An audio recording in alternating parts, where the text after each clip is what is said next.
Different ways to use guide feature in Cricut Design Space. Use it as a template. Step 1. Click on Shapes and select a square. Step 2.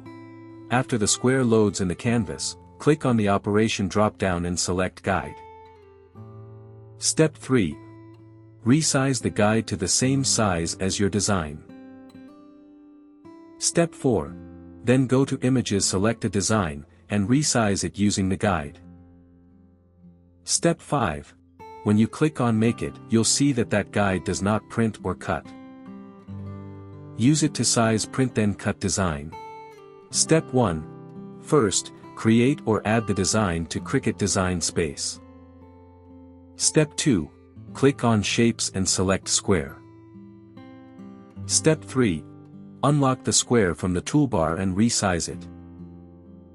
Step 4. With the square selected, click on the operation drop-down and select Guide. Step 5. Now, resize the design to fit inside the guide. Step 6.